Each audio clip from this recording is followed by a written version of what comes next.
దశపాపహార దశమి నాడు చదువుకోవాల్సినటువంటి గంగా స్తోత్రం. దేవి సురేశ్వరి భగవతి గంగే త్రిభువన తారిణి తరళ తరంగే శంకరమౌళి విహారిణి విమలే మమ మతిరాస్తాం తవ పద కమలే భాగీరథి సుఖదాయిని మాతస్తవ జలమహిమా నిగమే ఖ్యాతః నాహం జానే తవ మహిమానం పాహి కృపామయి మామజ్ఞానం హరిపదపాద్యతరంగిణి గంగే హిమవిధుముక్తాధవళతరంగే దూరీకురు మమ దుష్కృతిభారం కురు కృపయా భవసాగరపారం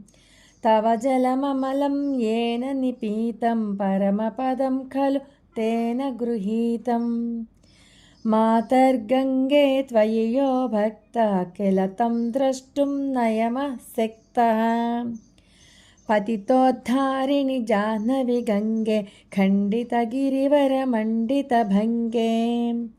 భీష్మజనని హే మునివరకన్యే పతితనివారిణి త్రిభువనధన్యే కల్పలతామివ ఫలదాం లోకే ప్రణమతి యస్త్వాం న పతతి శోకే పారావారవిహారిణి గంగే విముఖయువతికృతతరళాపాంగే తవ చేన్మాతః స్రోతః స్నాతః పునరపి జఠరే సోపి న జాతః నరకనివారిణి జాహ్నవి గంగే కలుషవినాశిని మహిమోత్తుంగే పునరసదంగే పుణ్యతరంగే జయ జయ జాహ్నవి కరుణాపాంగే ఇంద్రముకుటమణిరాజితచరణే సుఖదే శుభదే భృత్యశరణ్యే రోగం శోకం తాపం పాపం హర మే భగవతి కుమతి కలాపం త్రిభువనసారే వసుధాహారే త్వమసి గతిర్మమ ఖలు సంసారే సకానందే పరమానందే కురు కరుణామయి కాతరవంద్యే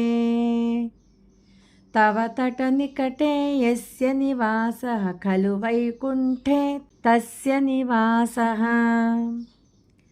వరమిహ నీరే కమఠో మీనః కిం వా తీరే శరటః క్షీణః అథవా స్వపచో మలినో దీనస్తవ నహి దూరే నృపతి కులీనః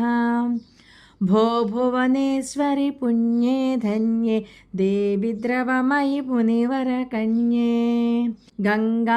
గంగాస్తవమిమమలం నిత్యం పఠతి నరో యః సజయతి సత్యం ఏషాం హృదయే గంగా భక్తిస్తేషాం భవతి సదా సుఖముక్తిః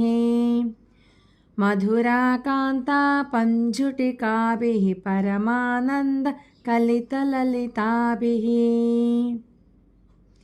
గంగాస్తోత్రమిదం భవసారం వాంఛితఫలదం విమలం సారం